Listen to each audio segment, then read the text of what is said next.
Yo, YouTube, what's up with your boy? Sports and Fitness Rants. I'm back, guys. Click that like button. Subscribe to my channel. What's up, y'all? Welcome back, guys.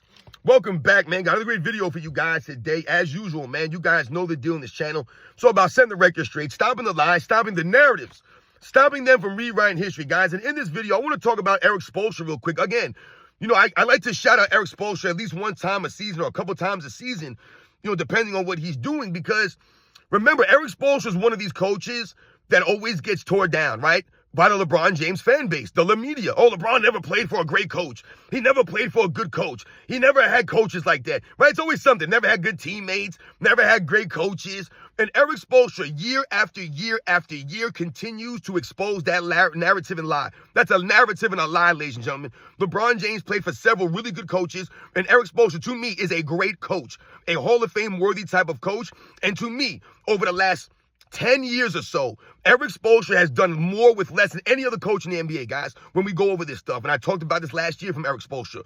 He does more with less than any of the coaches currently in the NBA over the last, 5 to 10 years. We're going to go through it in my highlight and give you the examples and the proof of this stuff. And prove, once again, that what Erik Spoelstra is doing this season is doing more with less, and proving that he's a great quality coach. And LeBron James had a great coach, but he didn't want to be coachable.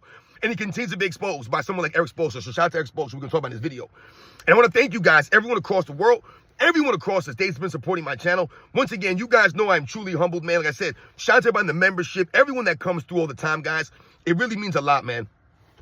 And you guys know what to do. Turn the volume all the way up. Hit that play button. Remember, these videos are for educational purposes. And let's roll.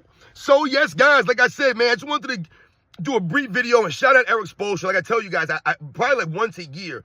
I know last year I did at least 2 videos I want to say on Erik Spoelstra and some of the things that he's done over the last several seasons. Doing more with less. To me, that's Erik Spoelstra in a nutshell. When we think about the players that Erik Spoelstra has had in Miami Heat since he's taken over, Erik Spoelstra came in to became the head coach of the Miami Heat in the 2009 season, guys. All right, he's been there. This is 18th season. 18 seasons. I believe he's the longest tenured coach in the NBA, guys.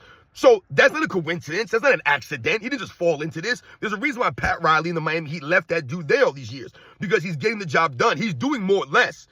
See, I told you guys, the problem for Erik Spoelstra is that he does such a quality coaching job every single season consistently that the Miami Heat are never one of these crap teams that get a top draft pick. Never do. So you never hear the Miami Heat tanking for a better draft pick. You never hear or see the Miami Heat having a 20-win season or a 15-win season with Erik Spoelstra there. So every year, they're contenders for the playoffs. So you're never getting a high draft pick. Never are. So Erik Spoelstra, you know, doing a good job coaching-wise is actually hindering him from getting draft picks. And, you know, like I said, adding more players to the roster that may be able to help you down the road. So Erik Spoelstra is, like I said, his consistency is hurting him overall when you think about the kinds of plays he's had. Now, like I said, Erik Spoelstra came in the 2009 season. And the year before Erik Spoelstra came over, became the head coach, remember, he started off as like a video guy, and he worked his way up the ranks, an assistant coach, and became a head coach. He replaced Pat Riley, who replaced Stan Van Gundy, who was, you know, jacking it all up. Remember, Pat Riley came in the middle of the season and got Stan Van Gundy out of there, and then he went on to win the championship. So Erik Spoelstra comes in the season before he became the head coach. The Miami Heat won 15 games, guys. I believe Dwayne Wade missed a bunch of games that year. They were just up and down. They won 15 games. They were 15-67 the year before Erik Spoelstra took over, guys. The first year he comes in and takes over, they go 43-39. That's almost a 30-point swing, guys.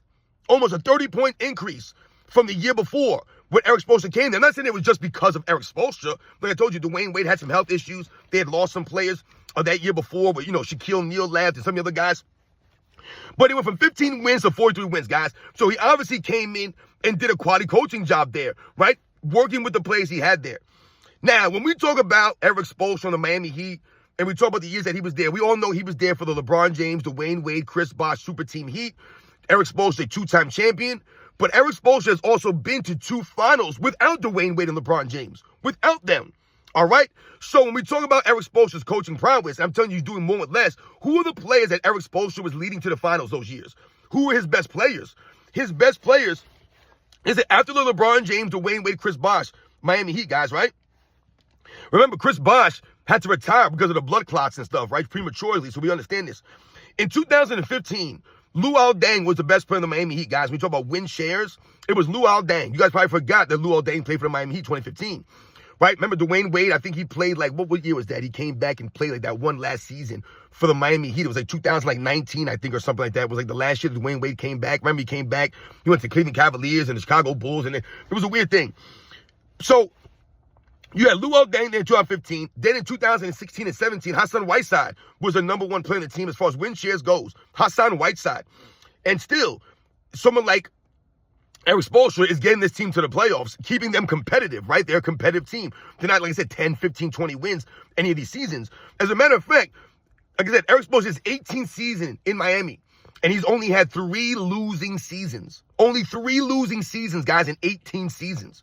And one of those years was the first year after, the Miami Heat Big Three. LeBron James left, and they had a bunch of disarray, right? Because they had given up a lot to get these guys and do all this stuff. So they had to sacrifice draft picks. That was one season right there, but only 3 seasons in 18 years. And there were only 3 seasons out of those 18 years that they missed the playoffs. That's remarkable in an era where guys are bouncing all over the place for free agency. Guys are load managing left and right. And like I said, think about the best players that Erik Spoelstra's had. Like I said, since LeBron James was gone, Dwayne Wade retired, let's call it the last 5 or 6 years. Who's been his best players? Like I said, guys like Kelly Olynyk, guys like Bam Adebayo, and Jimmy Butler. These have been his best players. Now, when we talk about Jimmy Butler as a player, he's a very good player, Jimmy Butler, no doubt about it. But the man's injury prone. Jimmy Butler wasn't there every single day. He was there like every other day. He was missing a lot of games in Miami, a lot of games. Somehow, some way, Erik Spoelstra kept that team competitive. Once again, I mentioned Bam Adebayo as one of the best players, still on the Miami Heat. He's in and out of the lineup. He's missed games here and there, right, over the years. So when your 2 best players are guys that are in and out of the lineup, you guys remember the finals that year when they played against the Los Angeles Lakers, right? Erik Spoelstra coached that team there. Remember the finals? All those guys were hurt. Goran Dragic, Tyler Hero, like Bam Adebayo. All these guys got injured in that series, man. And we laugh at that stuff when, they talk about the bubble championship. Dude, you beat the number 8 seed or the number 6 seed Miami Heat. Remember in 2000, what was that, 22 or 23, when they played the Denver Nuggets in the finals.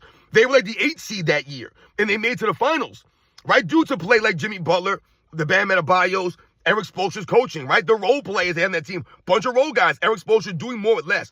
Never had a big name guy. Jimmy wasn't a big name dude like that. Bam Adebayo not a big name guy. Never had a top 5 player on a team like that. To me, Jimmy Butler was never one of them dudes. To me, Jimmy Butler was never a top 10 guy. So when you think about the players that Erik Spoelstra had on his team over the last 10 years, since let's call 2016, he ain't never had no top 5, top 10 guy on that team, man. They said Jimmy Butler's a good player, but he was never one of them dudes. Bam Adebayo a good player, never one of them dudes. You're winning, like I said, with guys like Kelly Olynyk, the Goran Dragic's, the Tyler Heroes. And now, when you think about what he's doing this season, he's winning. The Miami Heat are a surprise team again. Every year, the Miami Heat are like a surprise team. You're like, Dave, how are the Miami Heat even in a top 5 or a top 4 seed when they don't really have anybody? And the guys that they do have are always hurt, injured. So now he's winning games. He has that team competitive, and Norman Powell's his best player. No knock on Norman Powell. Kel Ware, I think the dude's name is, solid young player. Jamie Jaquez Jr., right? These are the guys. And like I said, Tyler Hero hasn't even been there all season. He's just coming back now, I think. And they're still winning games. They were 11-4, something like that. The Miami Heat. Because of guys like Erik Spoelstra, he's been there all those years. And they have a culture there. And Erik Spoelstra is part of that culture. So once again, shout out to Erik Spoelstra, who continues to prove that LeBron James played for a great coach. You had a great coach in Erik Spoelstra that you could have made greater. You could have stayed in Miami all these years, LeBron James, and built up a culture there with Erik Spoelstra and made Erik Spoelstra even that much greater. But you never did this. You never wanted to make a coach great. Michael Jordan, the other great players, helped to make their coaches great. Phil Jackson's greater because of Michael Jordan. Not Phil Jackson just being Phil Jackson. He's greater because of Michael Jordan.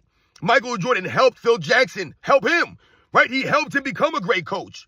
It was a give and take there. LeBron James just takes, take, and take. Not giving anything back to Erik Spoelstra or the Miami Heat organization. So you run up out of there and leave them high and dry. And Erik Spoelstra has proven, like I said, over all these years that he's been there. 18 seasons now. All these years, the Miami Heat are always competitive. Always in a playoff scenario. Never tanking a season. Never having these seasons where they get 15 wins. And Erik Spoelstra has been the mainstay for the last 18 years. Like I said, 2 NBA Finals appearances with guys like Jimmy Butler and Bam Adebayo. All right? Doing more with less for Erik Spoelstra. So he's proven to me that he is a quality and a great coach of his era. And LeBron James played for this dude. And once again, they try to tear him down now. Erik Spoelstra's not a great coach. I told you, Mike Brown's got 2 Coach of the Year awards. Phil Jackson has 1. Not to say that makes him greater than Phil Jackson, But damn it, he must be a pretty decent coach then, Mike Brown, to have 2 Coach of the Year awards in the era. But LeBron James ain't played for no great coaches, man. No, LeBron James never allowed these guys to be great. Never helped those guys be great. Once again, he never helped the people help him out. He wasn't coachable like the other great superstars in the history of the game have been and have helped their coaches. That wasn't LeBron James. He thinks he knows everything. David Blatt, all these guys, right? He gets them out of there.